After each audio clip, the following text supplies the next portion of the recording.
Aquí. Sí.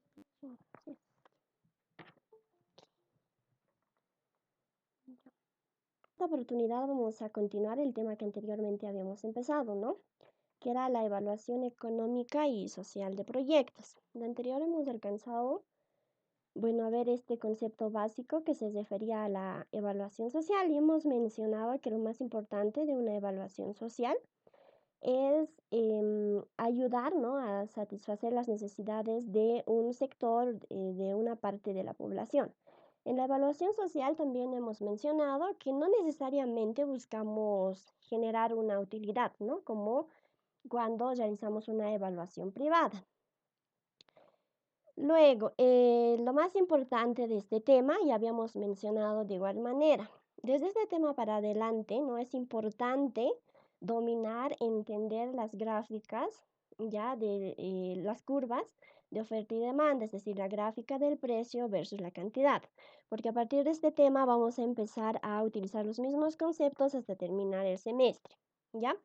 Nuevamente, y repito, aquí tenemos la gráfica, ¿no? La curva verde es la curva de la oferta, ¿ya? Y la de rojo es la de la demanda. Ya, ahora vamos a continuar. ¿Qué más hemos mencionado en la anterior clase? Hemos dicho que cuando nos referimos a mercados de competencia perfecta, estamos hablando de una situación en la cual no existen alteraciones en el mercado. ¿A qué me refiero con alteraciones en el mercado? Que tal vez puede existir un monopolio de mercado, ¿no?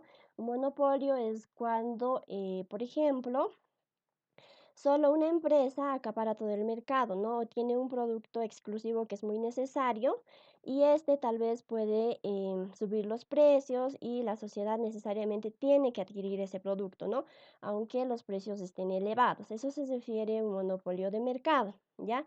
También pueden existir situaciones que alteren el mercado, como por ejemplo, vimos la anterior guía cuando existe lo que son situaciones de inflación, por ejemplo, ¿no? Pero cuando hablamos de mercados de competencia perfecta, no van a existir esas situaciones. Entonces, vamos a tener un equilibrio entre la demanda y la oferta. A eso se refiere. Antes de pasar esto, también hemos mencionado que cuando hablamos de curva de oferta, también nos vamos a referir a lo que es el costo marginal, ya que, y de igual manera, cuando hablamos de la curva de demanda, nos vamos a referir a lo que son las utilidades marginales. ¿Qué más? En la anterior clase hemos explicado, ¿no?, estos conceptos que vamos a empezar a usar a partir de este tema, lo que es la elasticidad, lo que son los precios, razón cuenta.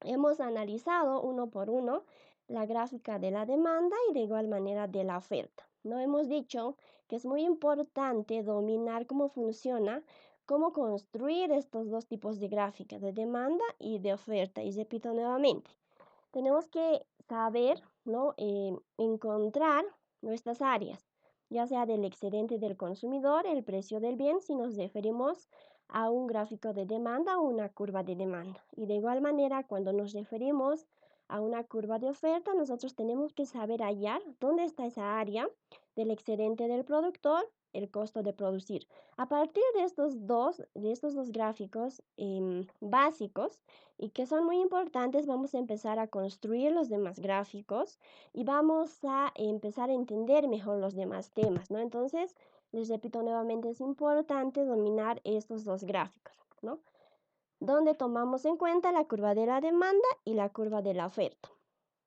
Aquí hemos visto algunos conceptos, ¿no?, que se encuentran dentro de esta curva de oferta y dentro de la curva de demanda. La anterior clase realizamos este primer ejercicio, ¿no?, que lo voy a subir el video que se encuentra en la anterior clase, ¿no?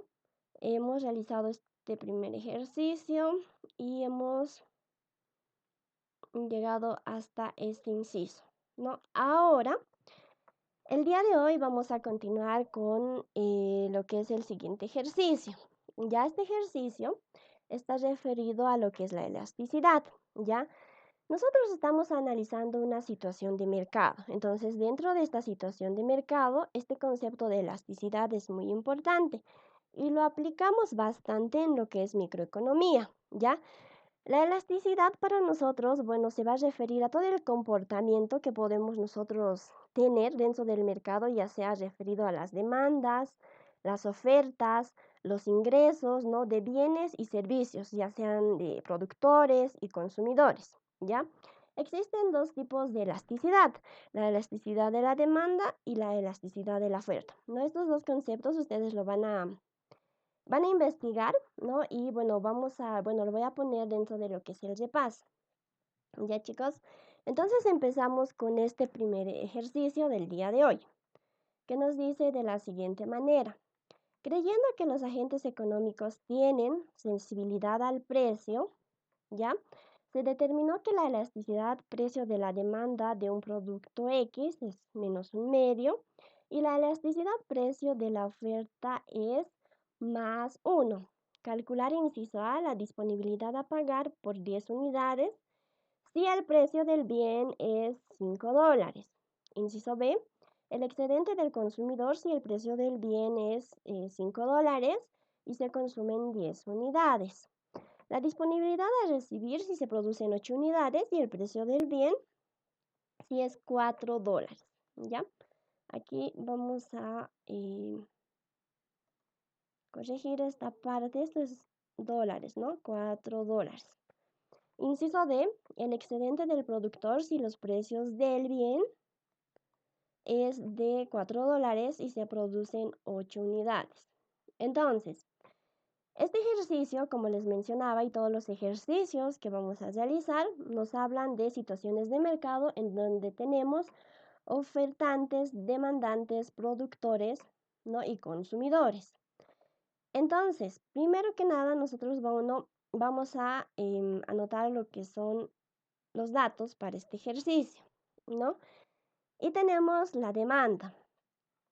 Vamos a marcar. Nos dice, creyendo que los agentes económicos tienen sensibilidad al precio, se determinó que la elasticidad precio de la demanda, ¿ya?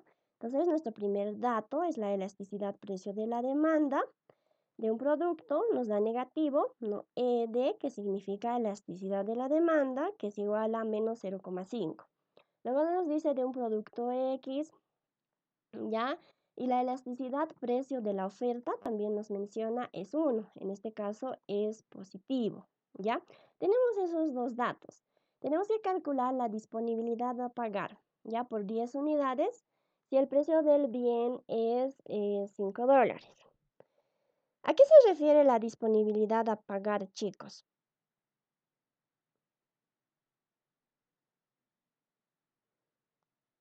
A ver, ¿dónde está?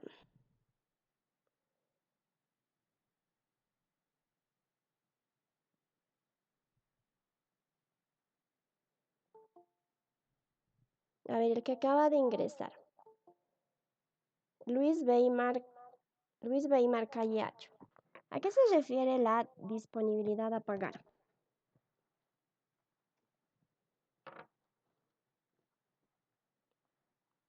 ¿Alguien sabe, chicos? Sería la cantidad que pagaría el consumidor por adquirir. Ya, O también sería por un servicio. sí, exactamente. ¿Cuál es tu nombre? Tú eres... Ya, Yusco Ilsa. Ya, efectivamente, chicos. Como eh, Patti decía, la disponibilidad a pagar se refiere, ¿no? A lo que el consumidor está dispuesto a pagar, ¿no? Disponibilidad a pagar por 10 unidades si el precio del bien es $5. Entonces, ¿qué es lo que nosotros realizamos? Disponibilidad a pagar.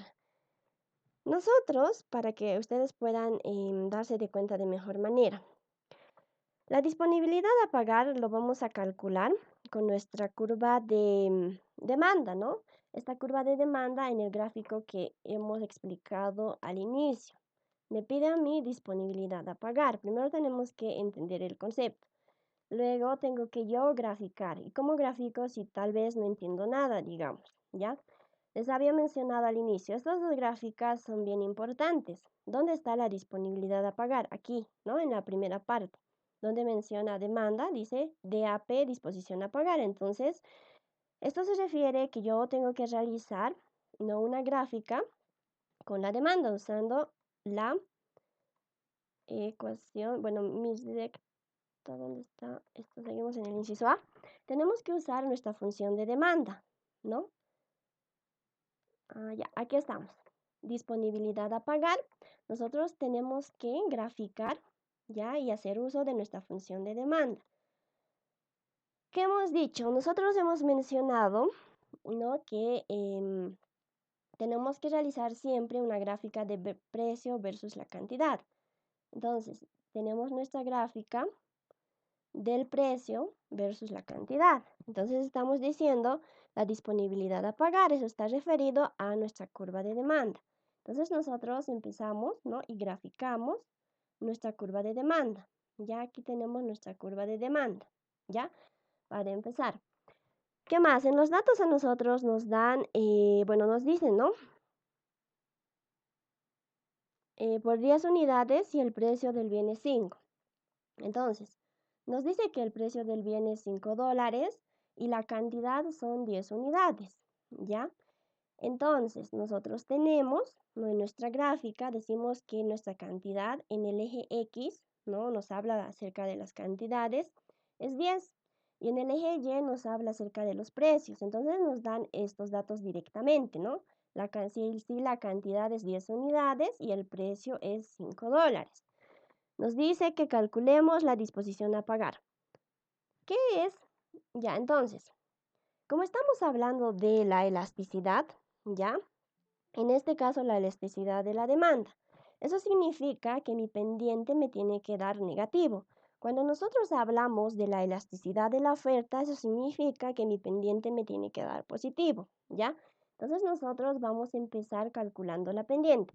Estamos hablando de la demanda, ¿ya? Entonces la pendiente va a ser igual al precio sobre, voy a marcarlo aquí.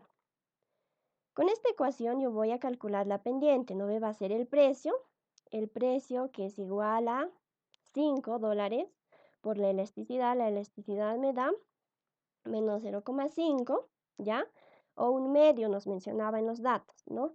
Por la cantidad, ¿no? La cantidad era 10 unidades. Entonces aquí a mí me da menos 1. Entonces eso significa que mi pendiente está correcto, ¿no? Porque estamos hablando de la elasticidad de la demanda, por lo cual mi pendiente me debería de dar negativo. Hasta ahí estamos bien. Ahora, ¿qué es lo que posteriormente nosotros realizamos? Empezamos a calcular la ecuación de la demanda, ¿no? Entonces, para esta ecuación de la demanda tenemos la siguiente función lineal, ¿no?, que es el precio para curvas de oferta y curvas de demanda lineales, ¿no? En este caso y en los siguientes temas vamos a hablar solo de curvas lineales, ¿ya? Pueden existir otro tipo de curvas, pueden existir, sí, ¿no? Porque en una situación de mercado todo puede ocurrir, pero en estos ejercicios y lo que el INGE generalmente pone son curvas lineales, ¿ya? Entonces tenemos nuestra ecuación de la demanda, ya que es el precio menos P sub 0. Este P sub 0 para nosotros va a representar ese precio que nos están dando de dato, ya que es igual a 5, igual a M, que es la pendiente, que acabamos de calcular, que es igual a menos 1. Ya simplemente reemplazamos. Todo esto multiplicado por Q, que representa la cantidad, menos Q sub 0. Este Q sub 0 para nosotros va a representar esas 10 unidades que nos está mencionando el problema. Entonces, nosotros realizando los cálculos tenemos una función, ¿no?, de la cantidad demandada, ¿ya? Que está representado por ¿qué? Q sub D, ¿ya? Q sub D para nosotros representa nuestra cantidad demandada, que es igual a 15 menos P, ¿no? Tenemos nuestra cantidad demandada. Entonces, nosotros lo que queríamos calcular era el DAP, que era la disposición a pagar. La disposición a pagar para nosotros era igual a S, que representa el excedente del consumidor, más PB, que representa el precio del bien, Entonces, ¿dónde está ese excedente del consumidor para mí? Hemos dicho el área que representa el excedente del consumidor en mi gráfica va a ser aquel que se encuentra por debajo de nuestra curva de demanda, ¿no? Por debajo.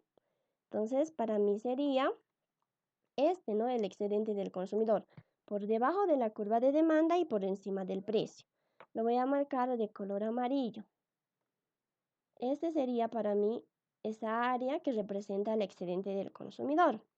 Más me dice el precio del bien. El precio del bien era aquel área que de igual manera se encontraba por debajo de la curva de demanda, ¿ya? Y por debajo del precio. Entonces, el precio del bien sería esta área, ¿no?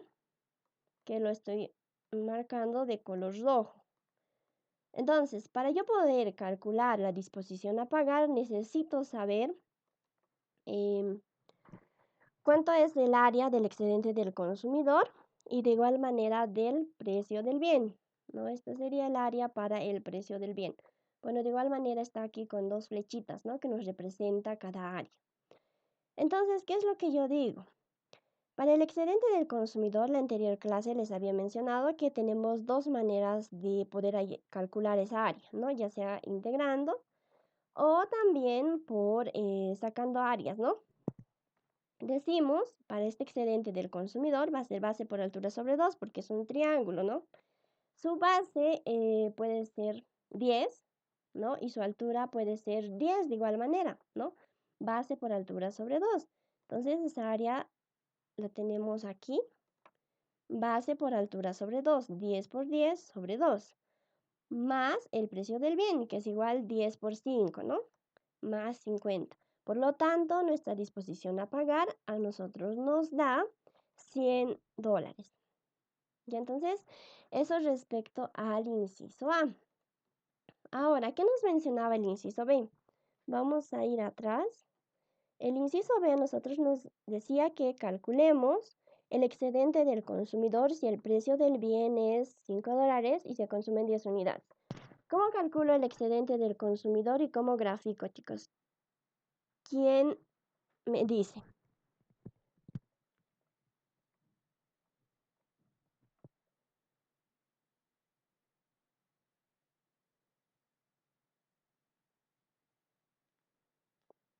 Chicos,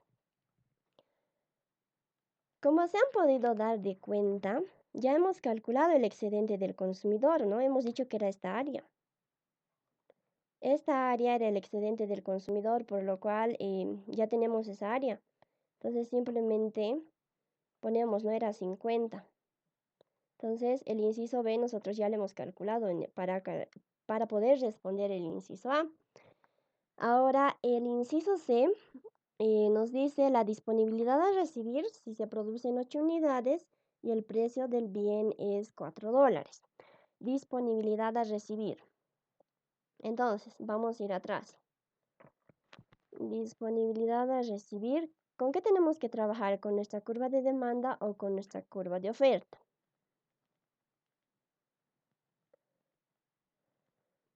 Aquí tenemos, ¿no? Y volvemos nuevamente a esta parte inicial.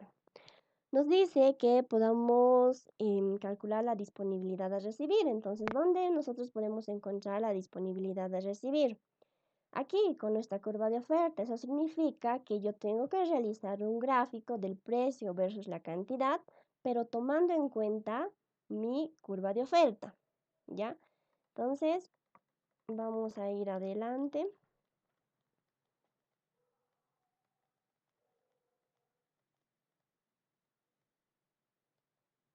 Ya tenemos el inciso C, disponibilidad a recibir, ¿ya? Si se producen 8 unidades.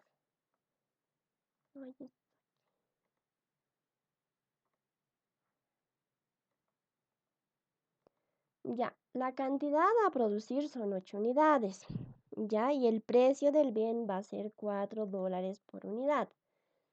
La disponibilidad a recibir, DAR, es igual, ¿ya? A EP, que representa el excedente del productor, más CP, que representa el costo de producir.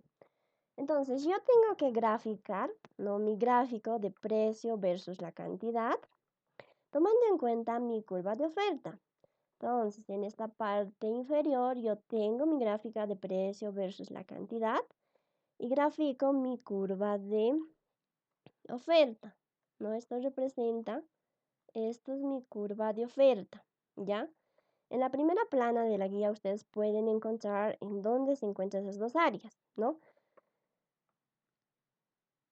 Aquí tenemos el excedente del productor, es el área que se encuentra por encima de la curva de oferta, pero por debajo del precio, ¿ya? Aquí me dice que el precio va a ser $4, ¿ya? Entonces el precio va a ser $4, la cantidad va a ser 8 unidades, ¿ya? Ahora, mi área del excedente del productor, por lo tanto, sería esta que voy a enmarcar de color amarillo, ¿ya? Esta sería mi área que representa al excedente del productor. Yo quiero saber esta área más el costo de producir. El costo de producir va a ser aquel área que se encuentra por debajo de mi curva de oferta. Ya entonces, es decir, en pocas palabras, el complemento, ¿no? La mitad de esto. Esto va a ser el área del costo de producir. Entonces, como yo estoy hablando, no, bueno, estoy utilizando en este caso para poder calcular la disposición a recibir, ¿ya? Estoy haciendo uso de mi curva de oferta. ¿Eso qué significa? Que yo voy a calcular la pendiente, ¿ya? Pero de una elasticidad de la oferta, porque estoy usando mi curva de oferta. Cuando uso mi curva de oferta y quiero calcular, ¿no? La pendiente, a mí me tiene que salir positivo. Entonces, al igual que en el inciso A, yo calculo la pendiente, ¿no? A través de esta fórmula, el precio sobre la elasticidad, pero en este caso de la oferta por la cantidad. Entonces, el precio a mí me da y me dice que va a ser de $4 sobre la elasticidad, pero en este caso de la oferta, que es 1 por la cantidad que me da igual a 8 unidades. Esto a mí me da 0,5 positivo, entonces eso quiere decir que el cálculo de mi pendiente es correcto, ¿ya? Ahora, en el anterior caso nosotros hemos hecho uso de la ecuación de la demanda. En este caso vamos a hacer uso de la ecuación de la oferta. Por lo tanto, tenemos nuestra ecuación que es igual al precio menos P sub 0. Esta P sub 0 para nosotros representa ese precio de dato que me está dando, ¿no? Igual a 8 unidades. Igual a la pendiente. La pendiente acabamos de calcularlo, es igual a 0,5. Todo esto multiplicado por Q. Q para nosotros va a representar la cantidad, ¿no? Menos Q sub 0, la cantidad que me están dando de dato, ¿ya? Entonces, realizamos las operaciones, ¿ya? Y a mí, bueno, como estamos hablando de una ecuación de la oferta, yo debería de tener, ¿no?, mi ecuación de la oferta en función del precio. Al igual que en el anterior caso, teníamos nuestra ecuación de la demanda en función al precio. Ahora tenemos nuestra ecuación de la oferta en función al precio. Entonces, yo quiero calcular la disposición a recibir, ¿ya? La disposición a recibir hemos dicho que es el excedente del productor más el costo de producir, ¿ya? Entonces, hemos mencionado también que yo quiero saber cuál es el área de estos dos, ¿no? Del excedente del productor más el costo de producir. Para el excedente del productor, la anterior clase, en el primer ejercicio, hemos mencionado que también podemos saber este dato, ¿no?, integrando. Era una opción y la otra opción es simplemente por figuras geométricas, ¿no?, que en este caso es un triángulo. Entonces decimos que el excedente del productor es igual a base por altura sobre 2 porque es un triángulo, ¿no? La base va a ser 8, ¿no? Y su altura obviamente va a ser 4. Entonces tenemos lo siguiente, ¿no? 4 por 8 sobre 2 más el costo de producir. El costo de producir de igual manera, ¿no? 4 por 8 sobre 2. Y entonces realizamos ese cálculo. A mí me debería de dar una respuesta para la disponibilidad a recibir igual a $32. Entonces, con eso nosotros estaríamos respondiendo el inciso C de este ejercicio número 2. Ahora, continuamos. Perdón.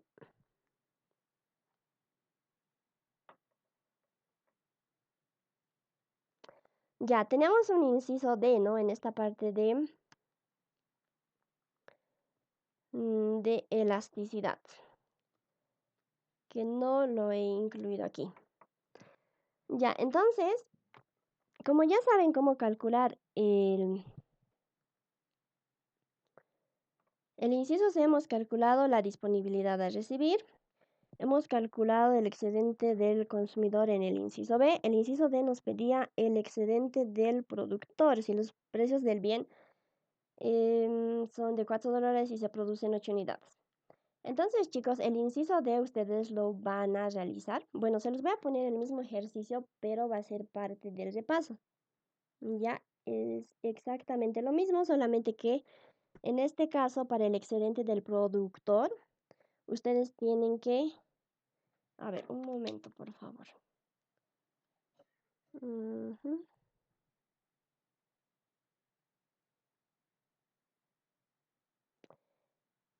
Sí, se los voy a poner desde paso, chicos.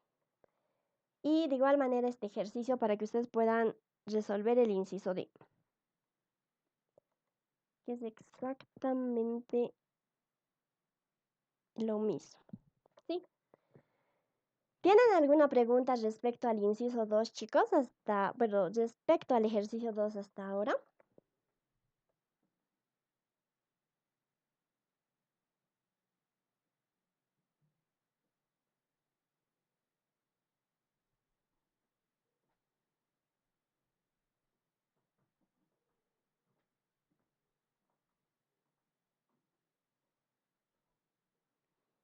No hay ninguna duda, ¿no, chicos? Ya, entonces vamos a continuar con el siguiente ejercicio. Este ejercicio está referido a lo que es la utilidad y el costo marginal, ¿ya? Una empresa, y nos dice de la siguiente manera, una empresa que trabaja en un mercado de competencia perfecta tiene una función de costes totales, ¿ya?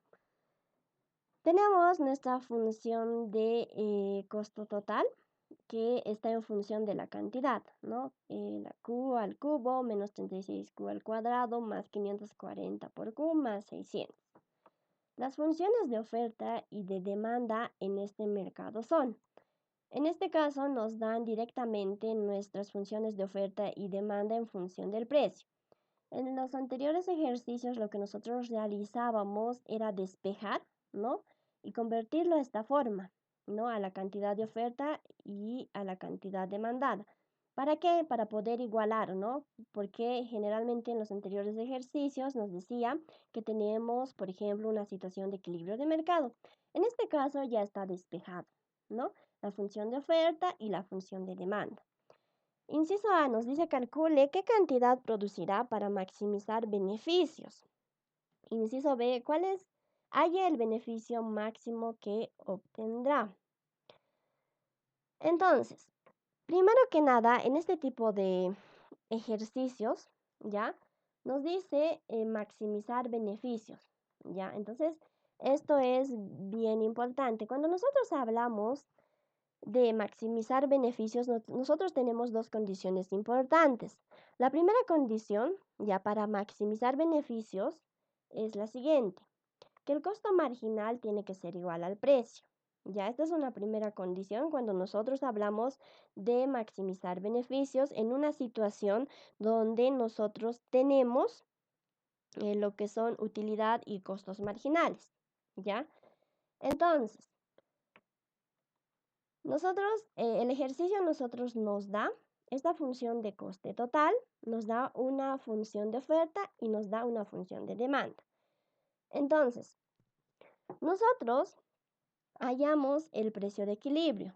Cuando hablamos de una situación de competencia perfecta, estamos refiriéndonos a una situación de equilibrio. Cuando teníamos una situación de equilibrio, nosotros siempre igualamos la cantidad demandada igual a la cantidad ofertada, ¿ya?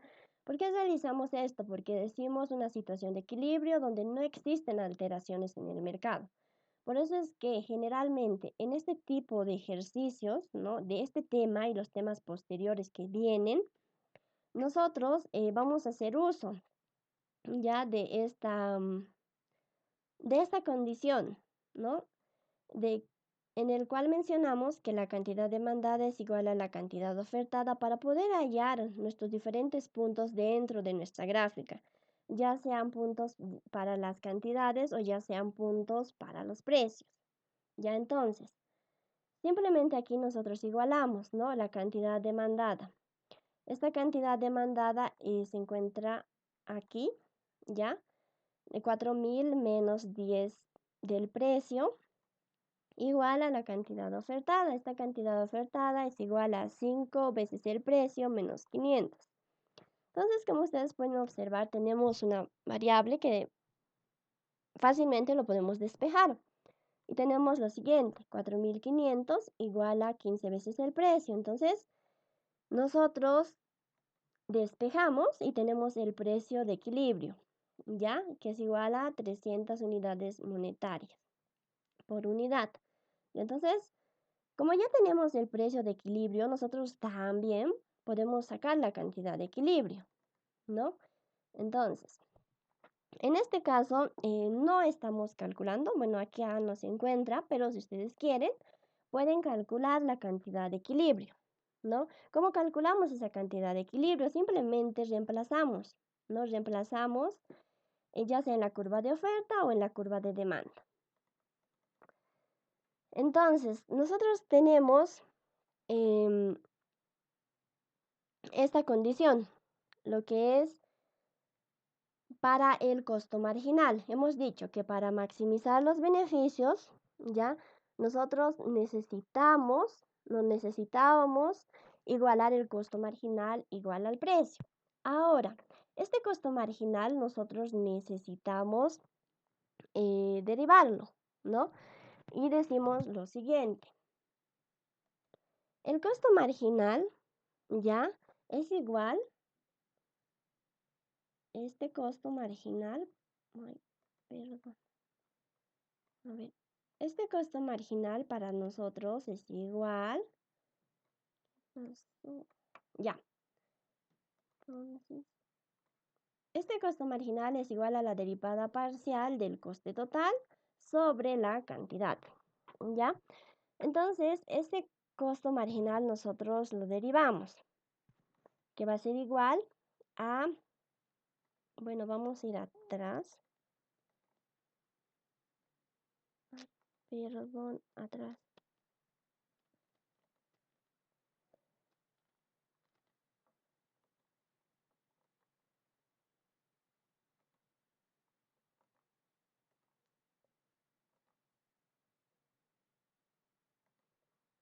Ya, bueno chicos, aquí nosotros teníamos ya este coste total, entonces nosotros simplemente de aquí, para que no existan confusiones, bueno, hemos ido a la parte de atrás. Este coste total nosotros tenemos que derivarlo en función de la cantidad y eso es lo único que estamos realizando aquí, ¿no? Estamos derivándolo en función a la cantidad. Entonces a nosotros eso nos da de la siguiente manera, 3q al cuadrado menos 2 por 36, ¿no? Más 540, ¿no? 3q al cuadrado menos 72q más 540, ¿ya? Entonces, de esta condición, ¿no? Que mencionábamos, que el coste marginal es igual al precio cuando hablamos de maximizar beneficios, ¿no? Tenemos lo siguiente, hemos derivado ese coste total, reemplazamos e igualamos al precio, ¿ya? Entonces, de esta ecuación, nosotros tratamos de armar una ecuación cuadrática, ¿ya? Para poder armar esa ecuación cuadrática, nosotros, ¿no? Multiplicamos por 1/3, realizamos las operaciones respectivas y acá nosotros tenemos nuestra ecuación cuadrática. Ay, esto no quiere marcar, ya. Acá nosotros tenemos nuestra ecuación cuadrática. Q al cuadrado menos 24q más 80 igual a 0. ¿Para qué nosotros, no, llevamos a esta forma de ecuación cuadrática? De esta ecuación cuadrática se supone que vamos a hallar dos raíces, ¿no? Entonces, aquí nosotros tenemos dos raíces, ¿no? Bueno, vamos a tener dos q's, ¿no? La primera es 4 y la segunda es 20. ¿Por qué hacemos todo este procedimiento? Porque nosotros necesitamos maximizar, hemos dicho, ¿no? Maximizar los beneficios. Y para maximizar los beneficios nosotros necesitamos saber cuál va a ser esa cantidad que nos ayude a maximizar esos beneficios. Y a través de esas dos condiciones para maximización de beneficios, nosotros hemos llegado, ¿no?, a hallar esas dos cantidades. Entonces, esa era para nosotros la primera condición. Ahora tenemos la segunda condición, ¿ya? La función de coste marginal debe ser creciente, entonces tenemos que volver a derivar. ¿Qué hemos dicho? Primero que nada necesitamos maximizar los beneficios. Teníamos nuestra primera condición. Esa primera condición era que el coste marginal era igual al precio, por lo cual para realizar esa igualdad nosotros hemos derivado en función a la cantidad esa función de coste marginal. Posterior a ello nosotros lo hemos igualado al precio. Esa era la primera condición. Ahora, la segunda condición, ¿ya?, es que este costo marginal debe ser creciente. Entonces, nosotros tenemos que derivar a partir de la primera condición. Entonces, vamos atrás. Para nosotros, ya de esta primera condición, nosotros hemos calculado esta función cuadrática. De esta función cuadrática, nosotros tenemos que volver a derivar. Ya entonces, la derivada parcial del coste marginal respecto a la cantidad. Acá nosotros tenemos, ¿no?, esta función, lo volvemos a derivar en función de la cantidad para poder demostrar nuestra segunda condición de costo marginal, que debe ser creciente. Entonces, al volverlo a derivar, nosotros tenemos 2q menos 24. Entonces nosotros lo que tenemos que realizar posteriormente es reemplazar. ¿Para qué hemos hallado anteriormente de la primera condición esas dos q's, ¿no?, esas dos cantidades, cantidad 1 y cantidad 2? Para poder reemplazar en esta segunda condición. Y entonces 2q menos 24, tenemos 2q menos 24, reemplazamos nuestra primera opción, ¿ya? Nuestra primera q que hemos calculado, es decir, nuestra primera raíz, ¿no?, que era 4. Entonces 2q menos 24 va a ser igual a 2 por 4 menos 24. A nosotros nos da una respuesta de menos 16, tomando en cuenta esta primera raíz, ¿ya? Ahora, de igual manera, realizamos el mismo procedimiento con la segunda opción. Nuestra segunda opción, es decir, nuestra segunda raíz, era igual a una q sub 2 igual a 20. Reemplazamos en la misma ecuación, ¿no? 2q menos 24 es igual a 2 por 20 menos 24. Entonces, a nosotros nos da una respuesta de 16. Entonces, nosotros necesitamos maximizar los beneficios. ¿Cuál de los dos es la cantidad que deberíamos de tomar en cuenta? Para nosotros debería de ser este 20. ¿20 por qué? Porque nosotros necesitamos maximizar beneficios, o en otras palabras decir mejorar las utilidades, ¿no? Entonces, obviamente, ¿no?, vamos a elegir el que es positivo, ¿ya? Porque estamos hablando de maximizar los beneficios. Y esa sería la respuesta para ese primer inciso A, ¿ya? Ahora vamos a ir al inciso B. El inciso B para nosotros nos dice, hay el beneficio máximo que obtendrá. Entonces, para poder calcular ese beneficio máximo que vamos a obtener, ¿ya? Vamos a tomar en cuenta esta fórmula, ¿no?, que ustedes ya saben. El beneficio es igual al ingreso total menos el coste total. Siempre, incluso en la guía 2, nosotros al armar nuestra estructura de flujo de fondos, para poder hallar un beneficio, nosotros tomábamos en cuenta los ingresos menos los costos, ¿no? Es básicamente eso, ¿ya?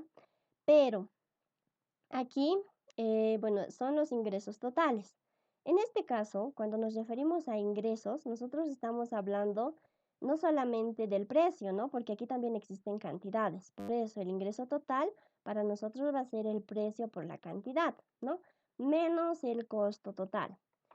Entonces, nosotros teníamos nuestra función de coste total. Entonces, a esa función de coste total que nos da el ejercicio, nosotros simplemente reemplazamos, ¿no? Decimos que el coste total es igual, ¿no? Esta función de coste total, también recordando, era una función que estaba en función de la cantidad, ¿no? Y ahora acabamos de calcular y hemos mencionado que nuestra cantidad óptima para maximizar los beneficios en el inciso A era 20, ¿no? Entonces, el coste total simplemente reemplazamos. Va a ser igual 20 al cubo menos 36, todo esto multiplicado por 20 al cubo, más 540 multiplicado por 20, más 600. Entonces, el coste total a nosotros nos da 5.000.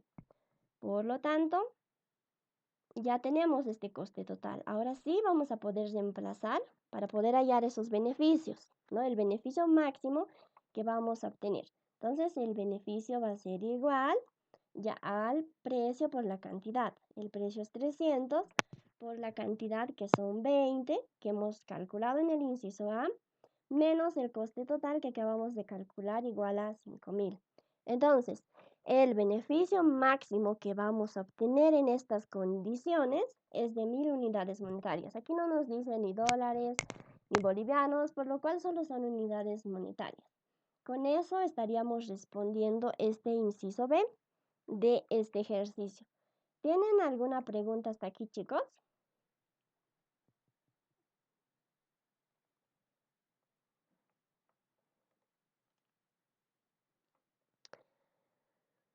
Bueno, tal vez tengan, este ejercicio es un poco diferente. Vamos a hacer un resumen. Ya, chicos, cuando nosotros hablamos de costos marginales, ¿no? Aquí este ejercicio en específico nos da una función de costo marginal en función a la cantidad. Ya nos ha dado, como en cualquier otro ejercicio, la curva de oferta y la curva de demanda. En este caso ya está despejado, ¿ya? Pero aquí nos decía y nos recalcaba un detalle muy importante, nos decía maximizar beneficios. Como nos decía maximizar beneficios, nosotros tenemos que tomar en cuenta dos condiciones importantes cuando hablamos de maximización de beneficios. Primero, que el costo marginal es igual al precio. Entonces, para poder realizar esta condición, nosotros lo primero que hemos hecho ya era derivar, ¿no? Ese coste marginal en función de, ese coste total en función de la cantidad. Hemos derivado, hemos igualado al precio, hemos logrado sacar una función cuadrática, ¿ya? Derivando, bueno, tomando en cuenta esta primera condición, ¿no? Y como teníamos esta función cuadrática, obviamente tenemos dos raíces, ¿ya?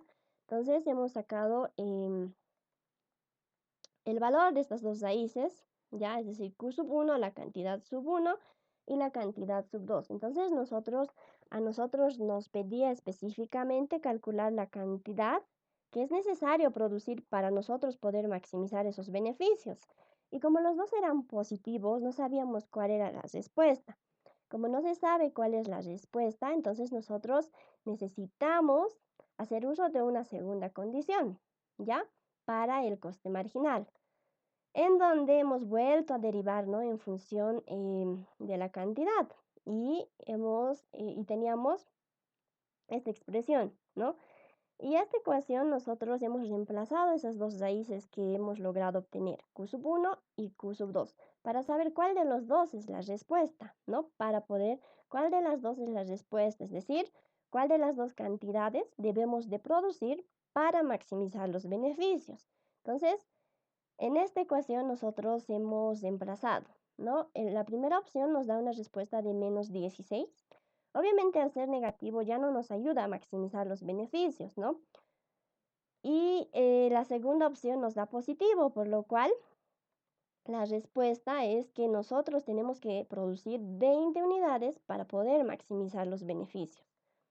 Posterior a ello, en el inciso B simplemente nos pedía hallar el beneficio máximo que vamos a obtener.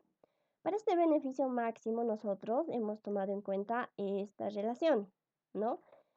Que el beneficio máximo va a ser igual al ingreso total menos el coste total. Ya creo que no existe mucho problema en este inciso B.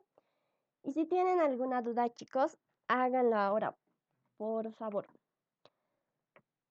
¿Hay alguna duda, chicos? ¿Hasta aquí?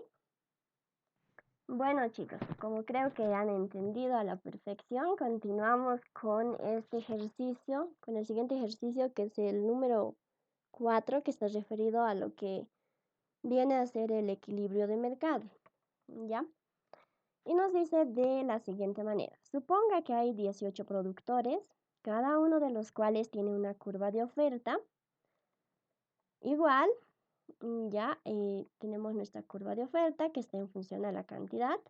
Los consumidores son 9 y la curva de demanda de cada uno de ellos es, y nos da una curva de demanda de igual manera en función al precio. El inciso A nos dice: establezca el precio y la cantidad de equilibrio de mercado. El inciso B nos dice: ¿qué sucede con la cantidad y el precio de equilibrio si se retira del mercado un productor? Inciso C: ¿qué sucede con la cantidad y precio de equilibrio si entran dos consumidores al mercado? Inciso D: ¿qué sucede con la cantidad y precio de equilibrio si entran dos productores y se retiran tres consumidores al mercado del producto? Nos dice. Entonces, este ejercicio, ¿no? Como bien el título lo menciona, está referido al equilibrio de mercado. Cuando tenemos equilibrio de mercado, estamos hablando de una situación en la cual no existen distorsiones, ¿no? De ningún tipo. Por eso menciona equilibrio de mercado. En este equilibrio de mercado, nosotros tenemos una curva de oferta y una curva de demanda. Empezamos a poner los datos. Tenemos nuestra curva de oferta y tenemos nuestra curva de demanda, ¿ya? Que está en este caso en función a la cantidad. Luego nos dice que tenemos 18 productores y también que tenemos 9 consumidores, ¿ya? En los anteriores ejercicios no nos mencionaba específicamente cuántos productores y cuántos consumidores tenemos, ¿ya? Pero aquí sí nos menciona, ¿ya? Por lo cual también tenemos que tomar en cuenta. Entonces, siempre que se hable de equilibrio de mercado, ¿ya? Lo primero que se les tiene que venir, ¿no? Es que cuando yo me refiero a equilibrio de mercado, yo tengo que igualar la cantidad ofertada igual a la cantidad demandada. ¿Para qué? Para poder hallar mi precio y cantidad en equilibrio, ¿ya? Entonces, para yo poder igualar, ¿no? La cantidad ofertada y igual a la cantidad demandada, yo necesito despejar mi curva de oferta y mi curva de demanda, ¿no? Estas dos curvas de oferta y demanda tienen que estar en función del precio. Aquí está al revés, ¿no? Están en función a la cantidad. Entonces, ya yo tengo que despejar y adecuar, ¿no? En función al precio. Entonces, ¿qué es lo que yo voy a decir? Voy a empezar con mi curva de oferta, ¿ya? Con mi curva de oferta. Aquí el precio, ¿no? Si yo despejo esta cantidad, ¿no? 2 va a multiplicar, ¿no? Entonces va a ser 2P igual al precio. Entonces ya tengo Q sub 0 va a ser mi cantidad ofertada igual a 2 veces el precio, ¿ya? Ahora, nosotros, bueno, terminaré ahí, pero en este caso a mí me dan 18 productores. Entonces yo tengo que tomar en cuenta esos 18 productores dentro de mi curva de oferta. Entonces, mi cantidad ofertada es igual a 2 veces por 18, ¿ya?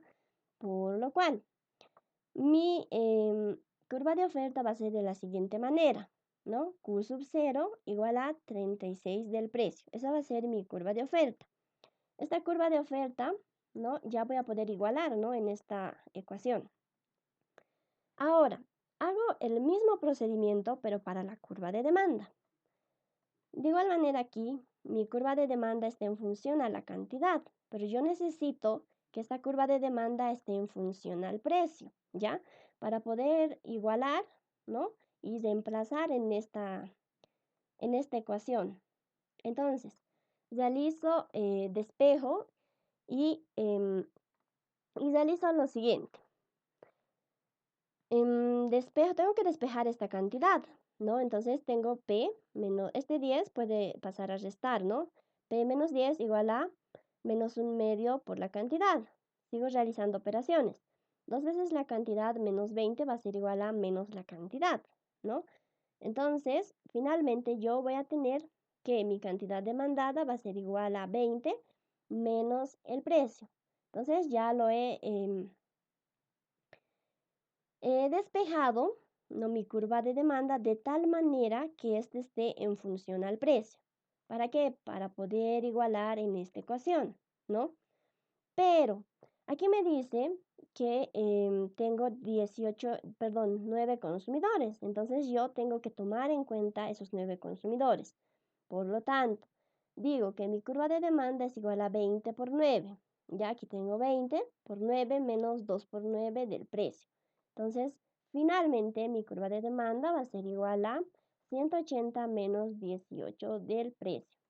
Ahora sí, tengo mi curva de demanda tomando en cuenta mis 9 consumidores y tengo mi curva de oferta tomando en cuenta mis 18 productores. Estas dos ecuaciones ahora sí yo puedo igualar. ¿Ya para qué? Para poder hallar el precio y la cantidad de equilibrio de mercado. ¿Ya? Entonces, en este inciso A, como les mencionaba, ¿no? Cuando hablamos de equilibrio de mercado, nosotros mencionamos que nuestra cantidad demandada es igual a la cantidad ofertada. Entonces, simplemente nosotros aquí igualamos, ¿no? 180 menos 18 del precio igual a 36 del precio. Como pueden observar, en esta ecuación solo tenemos una variable que podemos despejar fácilmente y tenemos que el precio de equilibrio es de $3,33 la unidad, ¿ya? Y bueno, una vez que tenemos el precio de equilibrio de mercado, nosotros podemos reemplazar, ¿no? Este dato en cualquiera de estas dos ecuaciones. Nos debería de dar el mismo resultado. Tenemos el precio, necesitamos la cantidad de equilibrio de mercado. Bueno, los dos están en función al precio, ¿no? Vamos a ir atrás. Este precio de equilibrio podemos reemplazar en cualquiera de estas dos curvas de oferta o de demanda, ¿no? Para poder hallar la cantidad de equilibrio, ¿no? Como aquí menciona, para la cantidad de equilibrio reemplazamos en la curva de oferta o la curva de demanda, ¿ya? Aquí tenemos los dos casos, ¿no? Primero hemos reemplazado en uno, 36 por 3,33 nos da 120 unidades. Y hemos reemplazado en la otra curva igual, ¿no? Para hallar la cantidad de equilibrio de mercado, 180 menos 18 por 3,33, 120 unidades. Como pueden observar, en cualquiera de los dos casos nos da exactamente el mismo resultado. Con eso nosotros estaríamos respondiendo el inciso A. Y por si acaso, si es que tal vez no ha quedado claro, ¿qué es lo que hemos hecho? Simplemente, ¿no? Nosotros graficamos y mencionamos que en el eje Y tenemos el precio, ¿no? Y en el eje X tenemos la cantidad. Nos hablaba de equilibrio de mercado, entonces cuando hablamos de equilibrio de mercado, ¿no? Nosotros tenemos que hallar un punto de equilibrio de mercado. Y para hallar ese punto de equilibrio de mercado, nosotros intersectamos las dos curvas de oferta y de demanda. En este caso, este sería de color amarillo mi curva de oferta, ¿no? Y bueno, vamos a intersectar con nuestra curva de color rojo que va a representar nuestra curva de demanda, ¿no? Y bueno, este punto de intersección nos está generando el punto de equilibrio de mercado. A través de ese punto de equilibrio de mercado, nosotros nos hemos generado dos puntos, ¿ya? Hacia el eje Y y hacia el eje X. Hacia el eje Y va a ser el punto, bueno, el precio de equilibrio de mercado, ¿no? Que sería 3,33 que acabamos de calcular. Y hacia el eje X, para nosotros nos va a generar una cantidad de equilibrio de mercado, que en este caso para nosotros es 120. Entonces, es lo que prácticamente hemos calculado, hemos realizado los cálculos hasta este punto. Ya gráficamente sería de esta manera. Ahora, para el inciso B. El inciso B a nosotros nos dice qué sucede con la cantidad y precio de equilibrio si se retira del mercado un productor. Entonces, vamos atrás. Se supone que yo tenía 18 productores, ¿ya? Ahora, si se retira un productor, yo voy a llegar a tener solo 17 productores. Entonces, como tengo 17 productores, simplemente va a cambiar. ¿En dónde va a cambiar? Va a cambiar en mi curva de oferta. Para este inciso A hemos tomado en cuenta, ¿no? Para este inciso A nosotros teníamos nuestra curva de oferta, donde hemos tomado en cuenta los 18 productores. Entonces, en esta misma curva de oferta yo tengo que tomar en cuenta solo 17 productores, lo cual me va a generar otra nueva curva de oferta, ¿no? Entonces, es lo que realizamos aquí. Decimos curva de oferta es igual a 2 veces del precio. Reemplazamos y nuestra nueva curva de oferta va a ser igual a 36 del precio. ¿Ya? Igualamos. Decimos que en nuestra curva de demanda no va a existir ningún cambio, ¿no? Por lo cual es igual. No sigue siendo igual que el inciso A. El único cambio va a ser en la curva de oferta. ¿Por qué? Por la reducción de un productor. Entonces nosotros igualamos y decimos que nuestra curva de demanda es igual a la curva de oferta. ¿Ya? Entonces decimos 180 menos 18 del precio, esto es igual a 34 del precio. Igualando simplemente la curva de demanda con la curva de oferta, nuestra nueva curva de oferta, tomando en cuenta solo 17 productores. Entonces tenemos una ecuación con una incógnita que podemos despejarlo, ¿ya? Y logramos calcular lo que es el precio de equilibrio. Siempre que nosotros igualemos, ¿no? La curva de demanda y la curva de oferta, nosotros vamos a lograr calcular el precio de equilibrio y la cantidad de equilibrio. Entonces, como tenemos ese precio de equilibrio, ahora reemplazamos en cualquiera de esas dos ecuaciones, ya sea en la curva de la demanda o la curva de la oferta, para poder hallar y para poder calcular la cantidad de equilibrio. Entonces, la cantidad de equilibrio va a ser igual a 36 por 3,46. ¿Esto está bien, chicos?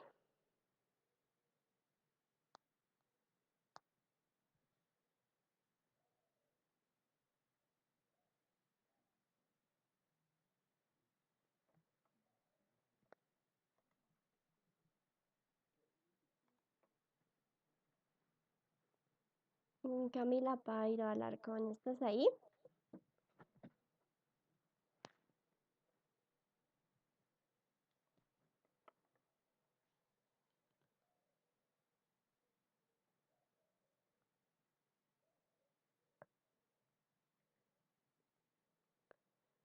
O Lourdes Mamani Limache.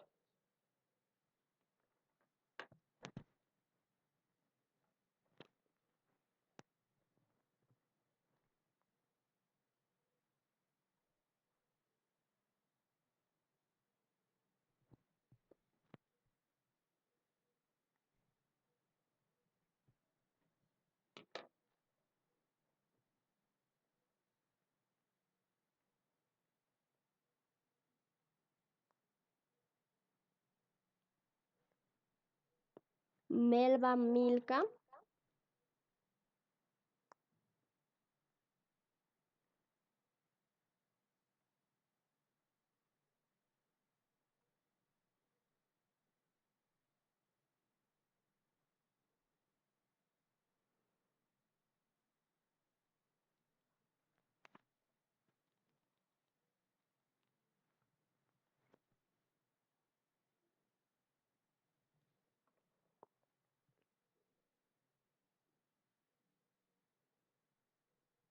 Chicos, ¿quién quiere decir por qué está mal o está bien?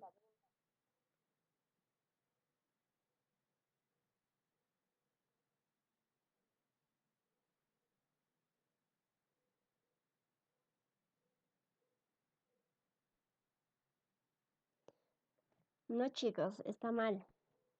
Obviamente 36 por 3,46 no sale 117,69 unidades. ¿Por qué no nos sale eso?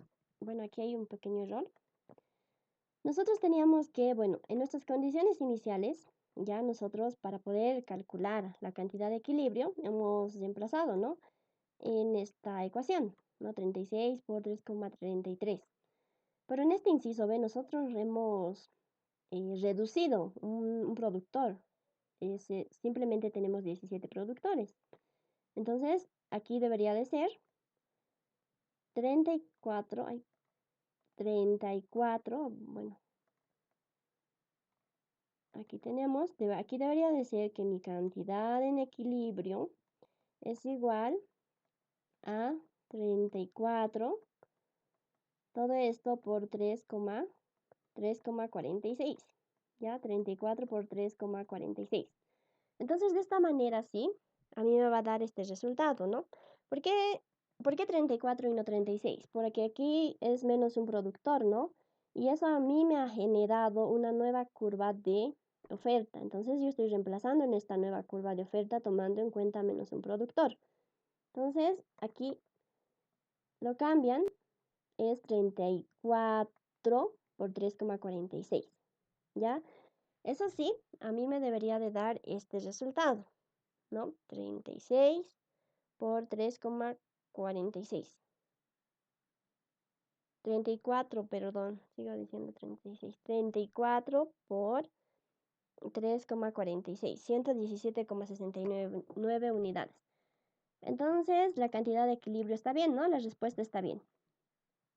Entonces, continuamos. El inciso C. El inciso C a mí me dice que, bueno, ¿qué sucede con la cantidad y precio de equilibrio si entran dos consumidores al mercado? Me dice. Entonces, vamos atrás. Inicialmente yo tenía 9 consumidores, ¿ya? Ahora, como entran más 2 consumidores, yo sumo, ¿no? Digo, 9 más 2 es igual a 11. Ahora voy a tener actualmente 9 consumidores para este inciso C.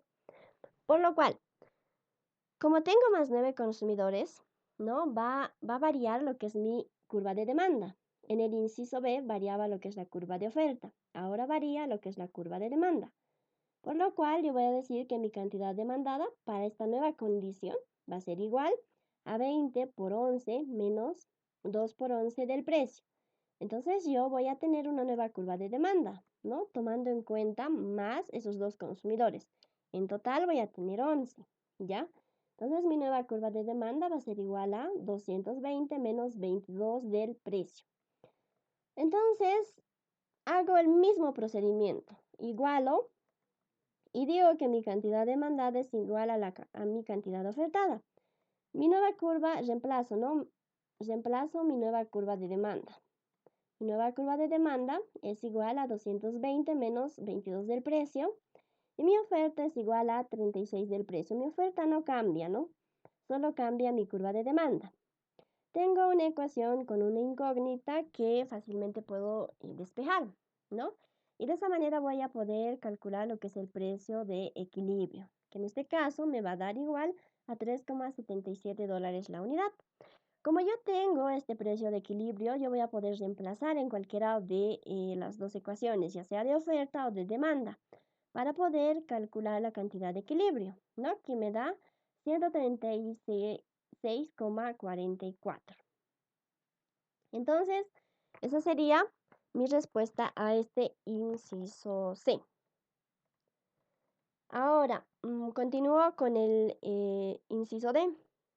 Este inciso D me dice de la siguiente manera. ¿Qué sucede con la cantidad y precio de equilibrio si entran dos productores y se retiran tres consumidores al mercado del producto? Es decir, mi mercado está variando nuevamente, ¿no? Para este inciso D. ¿Qué me dice? Primero, los productores. Entran dos productores. Inicialmente yo tenía 18 productores. Ahora para este inciso D, para esta nueva situación entran dos. 18 más 2 voy a tener 20 productores. Y se retiran tres consumidores. Inicialmente yo tenía 9 consumidores, pero ahora se retiran 3. Entonces 9 menos 3 voy a tener 6 consumidores. Entonces, en este caso mi curva de oferta y de demanda, bueno, va a cambiar, ¿no? Las dos curvas van a cambiar. Por lo tanto, yo aquí tenía Por lo tanto, en esta curva de oferta yo considero a los nuevos productores, ¿no? Entonces digo 2 por 20 del precio va a ser igual a 40 del precio. Entonces, mi nueva curva de oferta va a ser 40 del precio. Ya esta es mi nueva curva de oferta que yo tengo que considerar. ¿Ya? Tengo mi curva de demanda, de igual manera, ¿no? Mi nueva curva de demanda, tomando en cuenta estos 6 consumidores, va a ser de la siguiente manera. Mi curva de demanda va a ser igual a 20 por 6 menos 2 por 6 del precio igual a 120 menos 12 del precio. Ya, por lo tanto, mi curva de demanda va a ser igual a 120 menos 12 del precio. Entonces, para esta nueva situación, yo tengo que considerar esto, ¿no? Mi nueva curva de oferta, mi nueva curva de demanda, ¿ya? Tomando en cuenta estas dos variaciones, que se aumenten 2 productores y se retiren 3 consumidores. Entonces, realizo el mismo procedimiento, ¿no? Digo, en una situación de equilibrio de mercado y de competencia perfecta, mi cantidad demandada es igual a mi cantidad ofertada. Reemplazo. Mi cantidad demandada 120 menos 12 del precio igual a mi cantidad ofertada 40 del precio. Tengo una ecuación con una incógnita de espejo, por lo tanto tengo mi precio de equilibrio de mercado que es igual a $2,31 anuales. Tengo mi precio de equilibrio que a través de esta ecuación yo puedo reemplazar, ¿no? Ya sea en la curva de demanda o en la curva de oferta, para poder calcular la cantidad de equilibrio de mercado. Esta cantidad de equilibrio de mercado a mí me da igual a 92,4. Entonces, esa sería la respuesta para este inciso D. ¿Tienen alguna pregunta hasta aquí, chicos?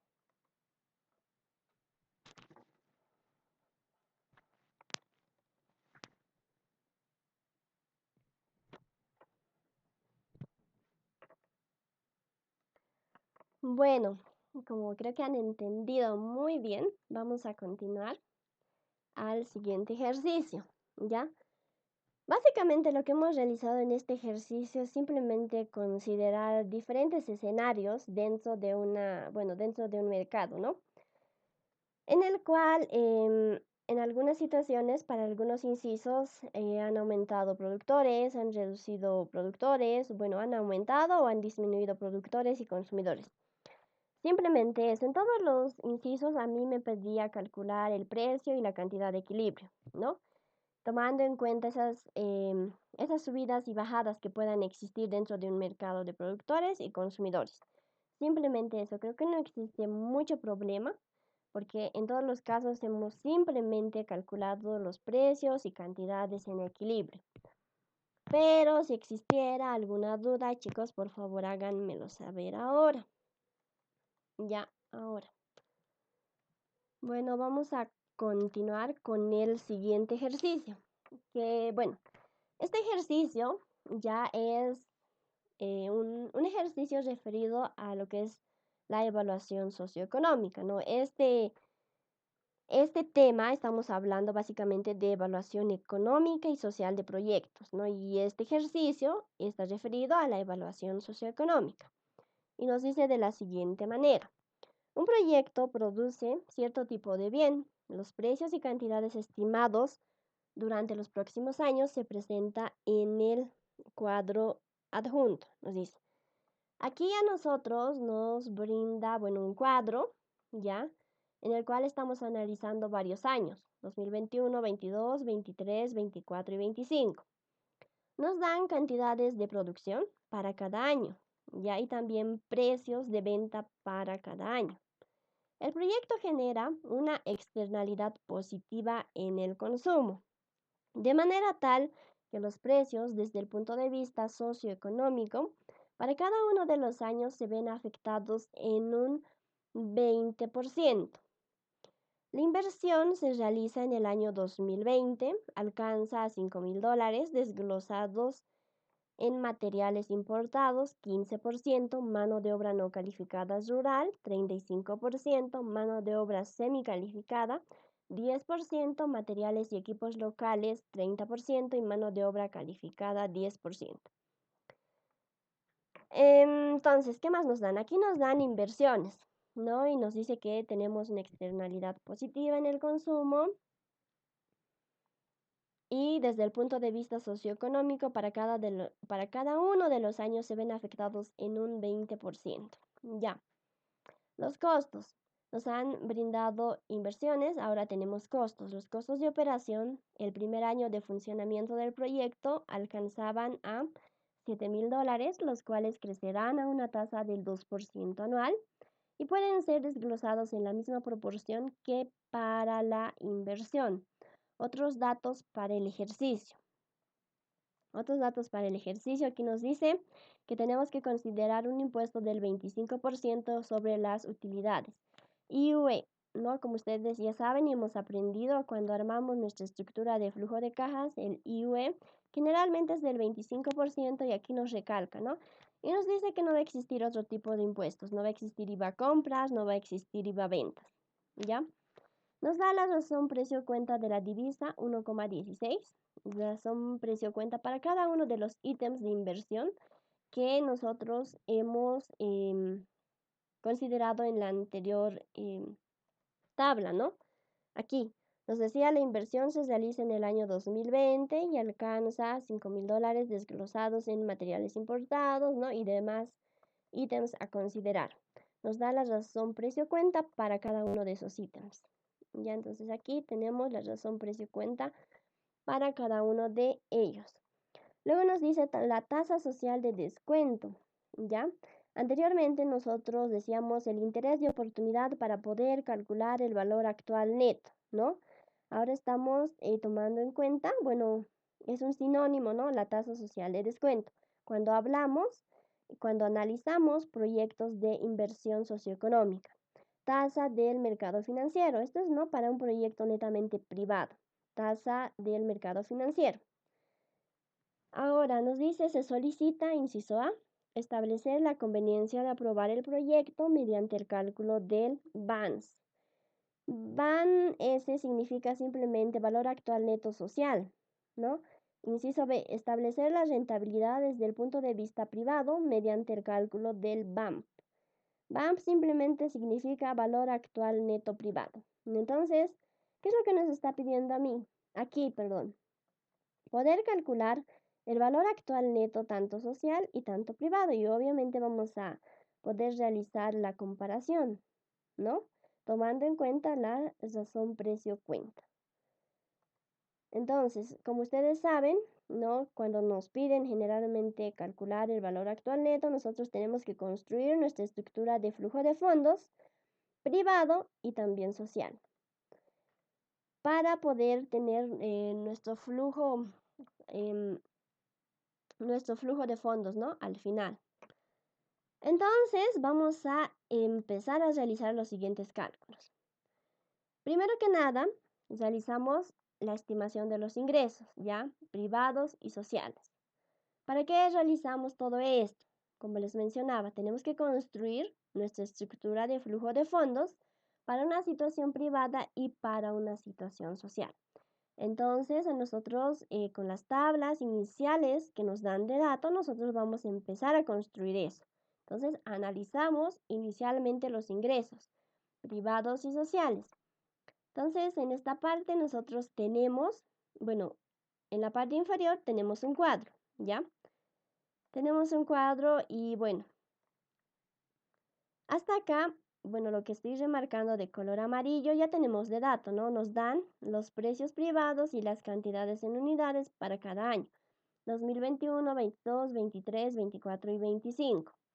¿Qué es lo que primero nosotros calculamos? Calculamos lo que son los ingresos privados, ¿ya? Para estos ingresos, ¿cómo nosotros calculamos este ingreso privado?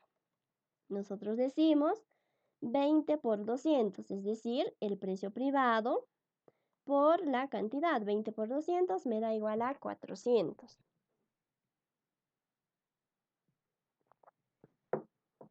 De igual manera para todos los años, ¿no? Simplemente multiplicamos. 25 por 300 me tiene que dar 7,500. 30 por 400 me debería de dar 12,000. Y de igual manera para todos los años, ¿no? 35 por 500 me debería de dar 17,500. 40 por 600 me debería de dar 24,000. Entonces nosotros estamos calculando los ingresos privados. Ahora necesitamos calcular los ingresos sociales, ¿ya? Entonces, para el precio social, ¿ya? Bueno, aquí voy a enmarcarlo. Necesitamos ahora calcular lo que son los ingresos sociales, ¿ya? Y para el ingreso social, ya nosotros, primero que nada, necesitamos calcular el precio social, ¿ya?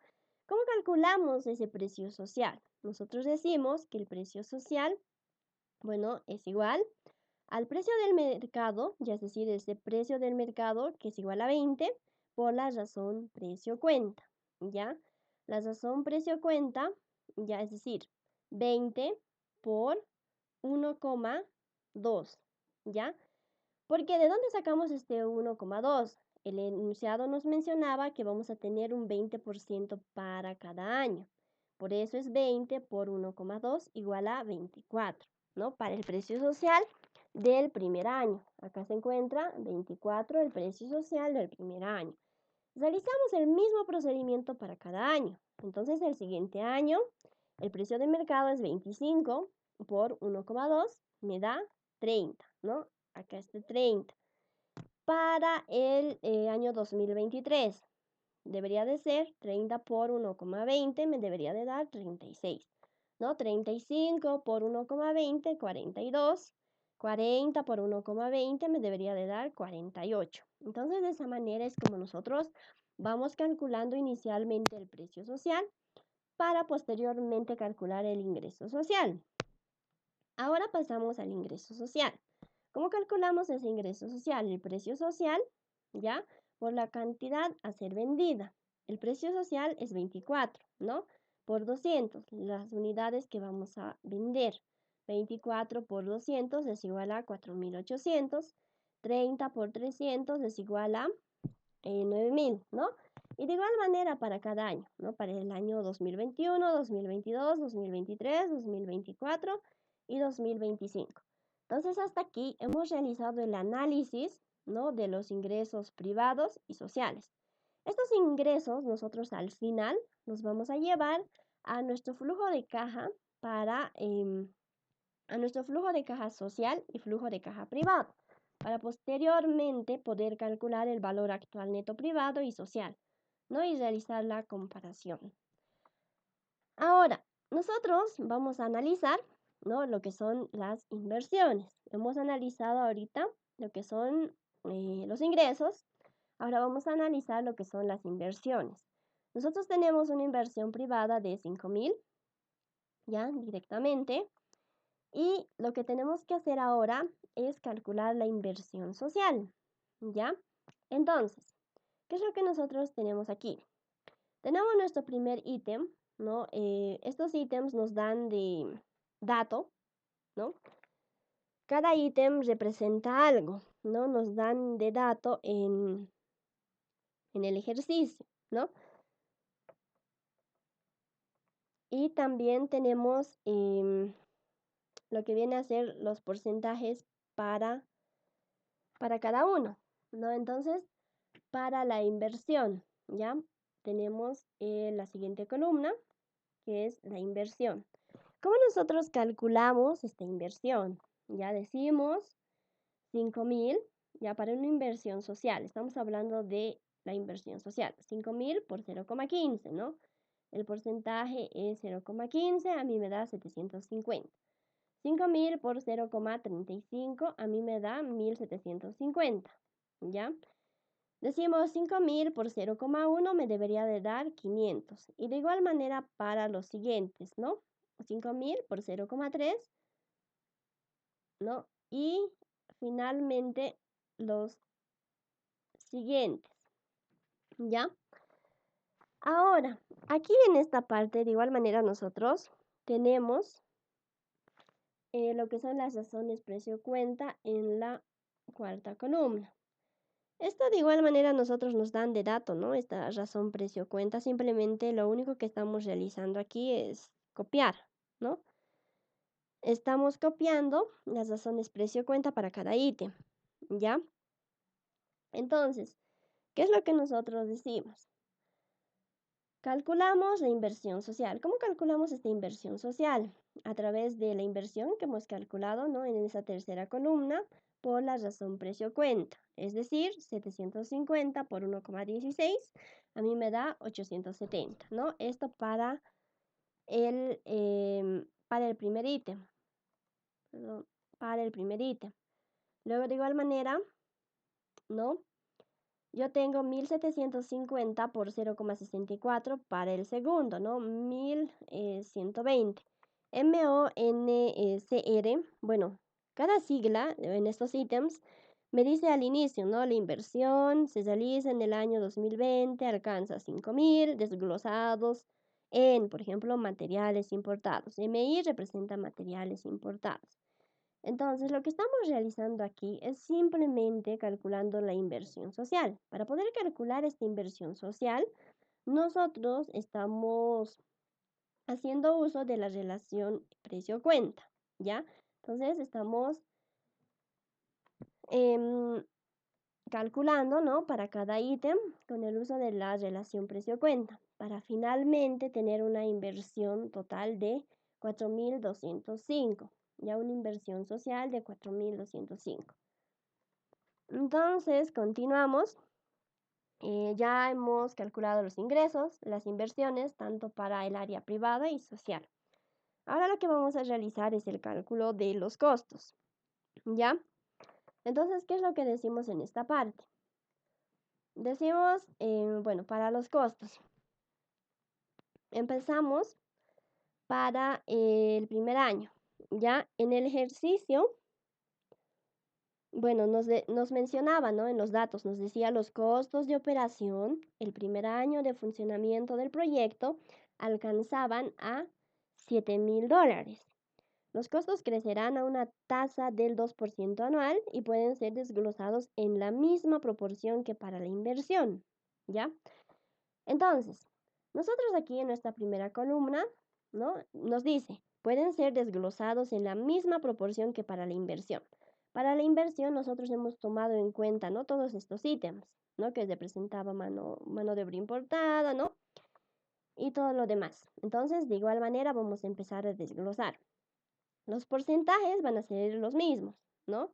Entonces, vamos a tener nuestro primer costo, ¿ya? Nuestro primer costo, que va a ser igual. ¿Cómo calculamos este costo? Decimos 7.000, ¿ya?, por 0,15, ¿ya?, por este porcentaje, ¿no? El porcentaje que tenemos para el primer ítem, ¿ya?, va a ser 1.050, ¿ya? Para el segundo, de igual manera, 7.000 por 0,35, 2.450. Para el tercero sería 7.000 por 0,1, va a ser 700. 7.000 por 0,3 va a ser 2.100. 7.000 por 0,1, 700. ¿Ya?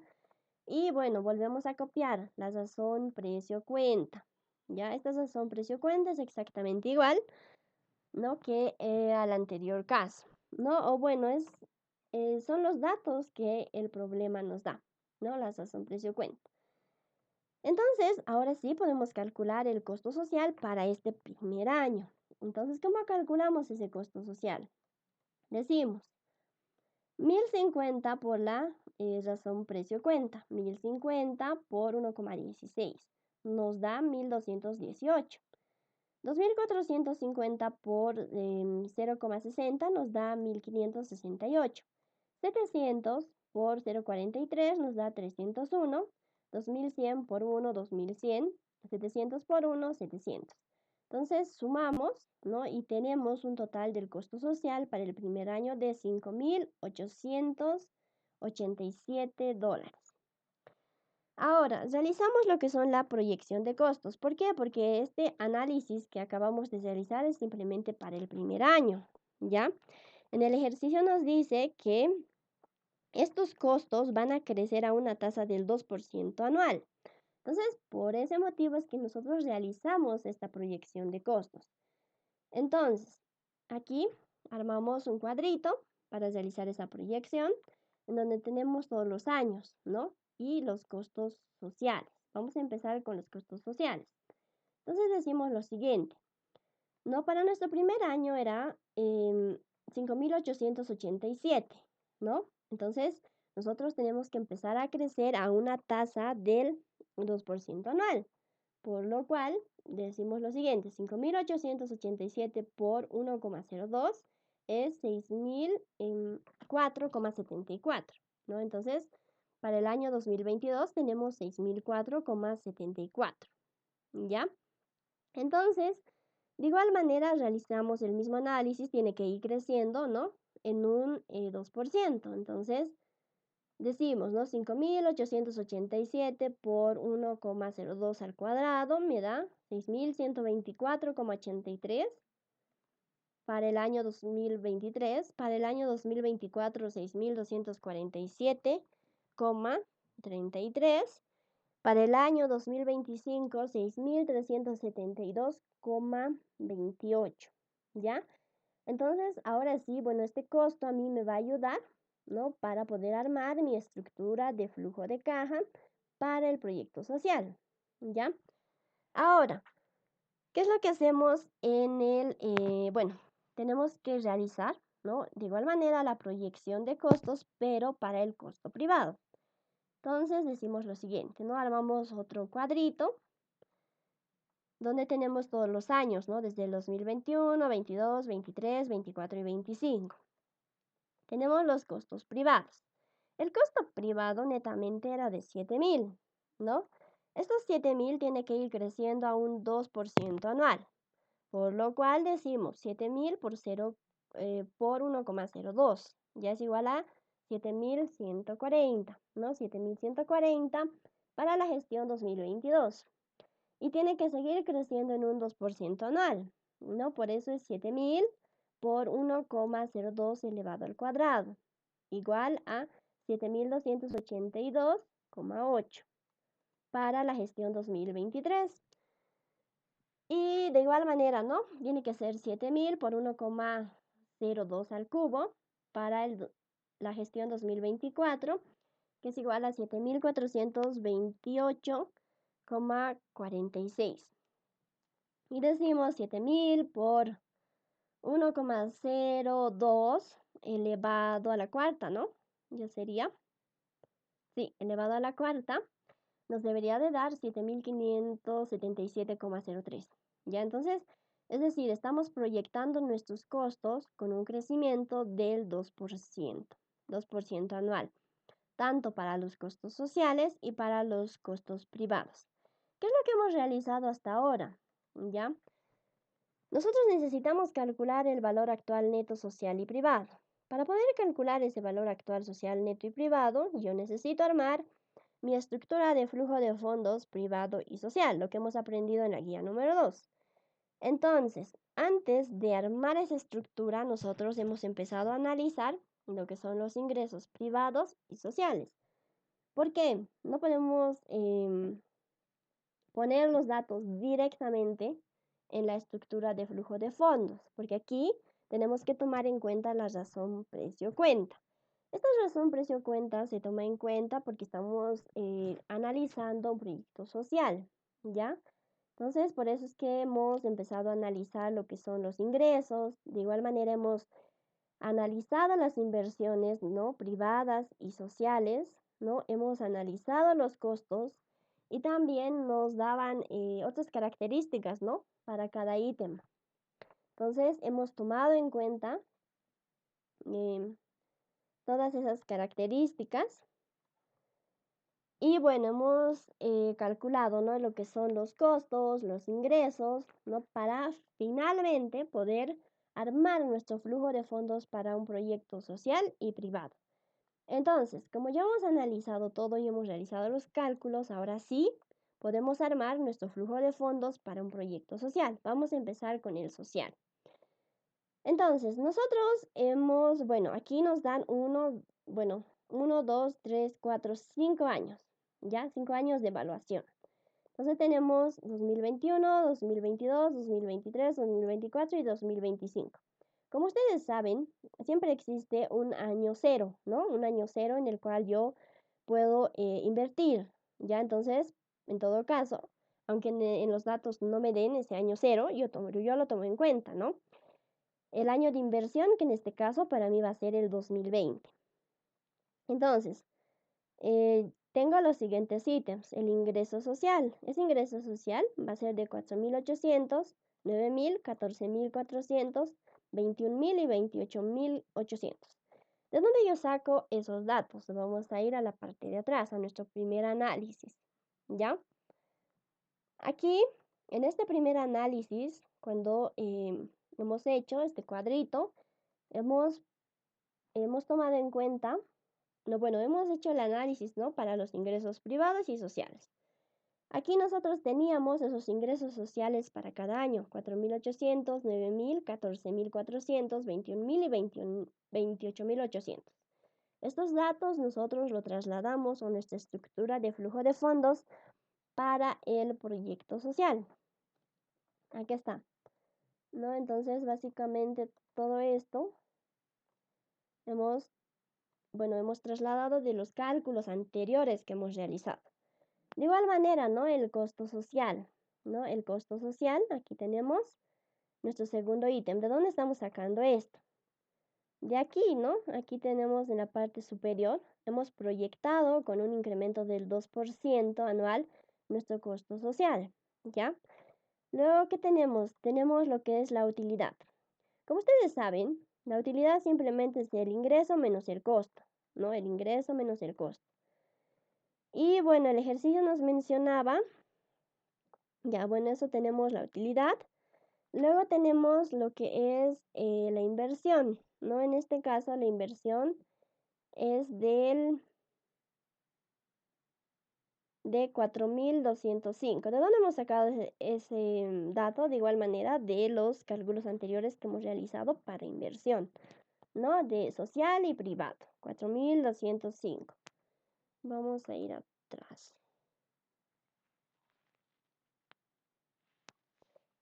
Acá está, ese dato, 4.205, ¿no? Entonces, de ahí es de donde nosotros simplemente hemos calculado anteriormente y ahora lo hemos traído a nuestra estructura de flujo de fondos para el proyecto social. Luego, finalmente, nosotros tenemos nuestro flujo de fondos, ¿no? En nuestro flujo de fondos, saben que es, tenemos que seguir la secuencia, ¿no?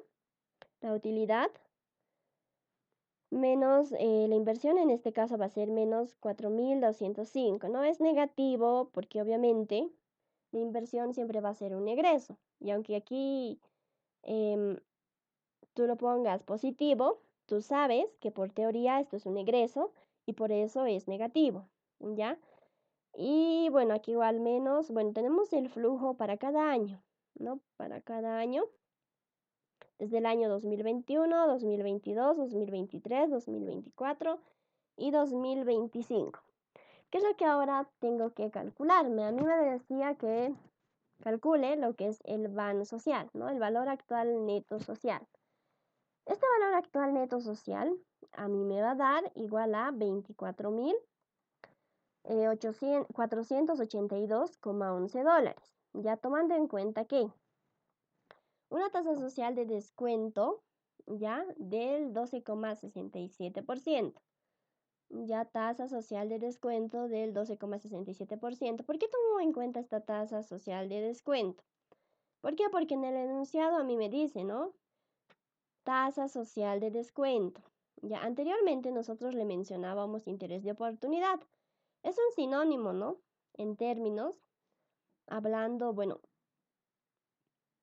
si nosotros decimos, anteriormente mencionábamos interés de oportunidad, también podemos decir tasa social de descuento, porque estamos hablando de una tasa. El interés es una tasa, ¿no?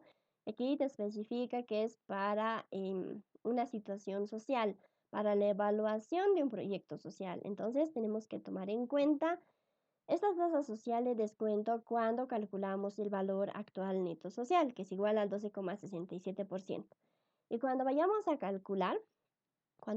calcular lo que es el valor actual neto privado, nosotros vamos a tomar en cuenta esta tasa de mercado financiero, ¿no? Este término financiero ya nos da a entender, ¿no? Que va a ser el interés de oportunidad que voy a tomar en cuenta al calcular el valor actual neto privado, ¿no? Porque El término financiero solo existe cuando tenemos una situación privada, ¿no? Entonces, es importante tomar en cuenta los conceptos.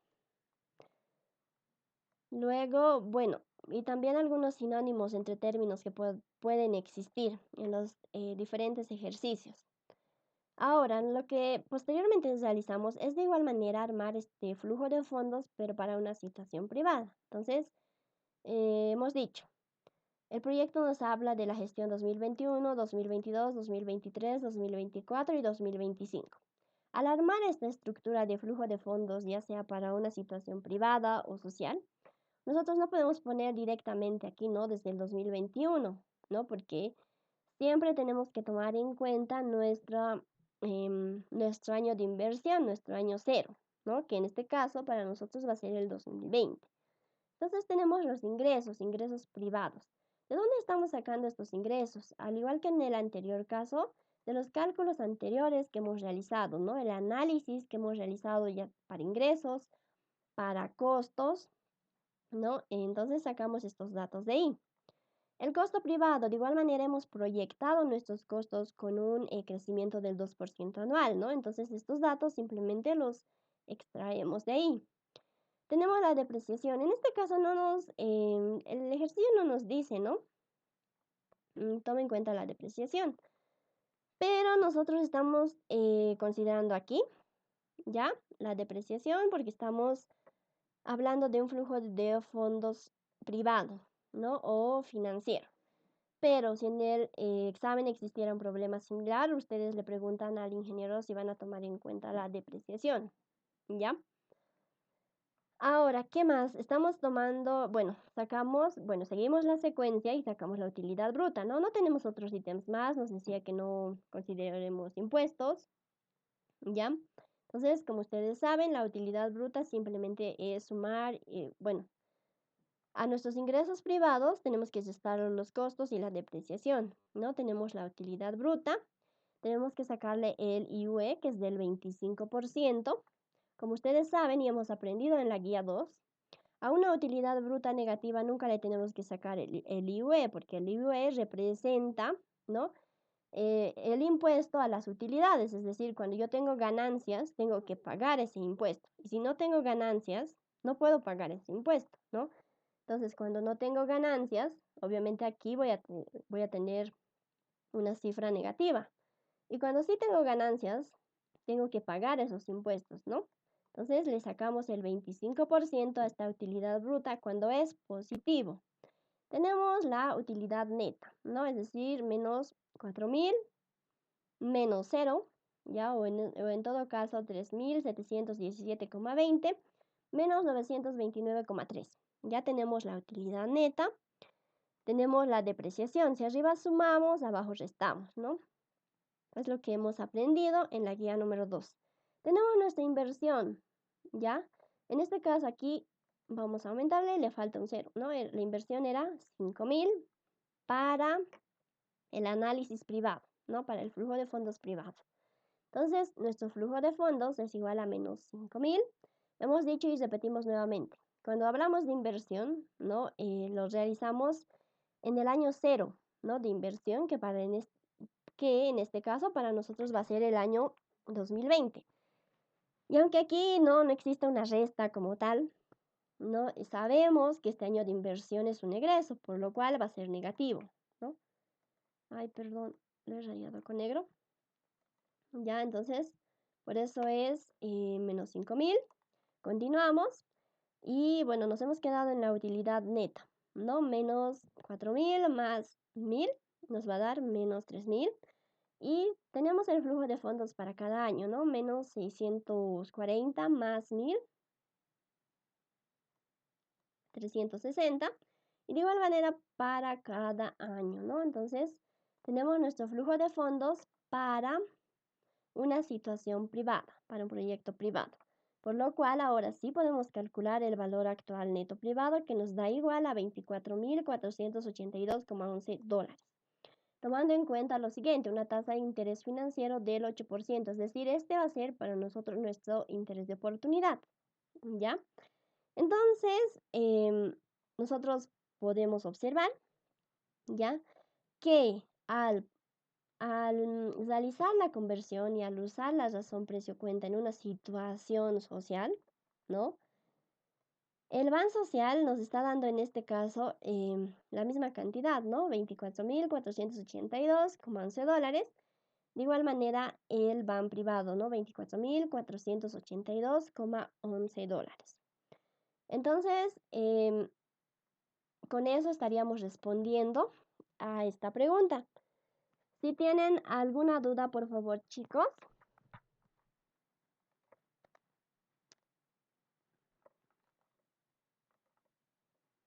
Creo que de igual manera ya es hora. ¿Tienen alguna duda, chicos, hasta aquí? Tal vez.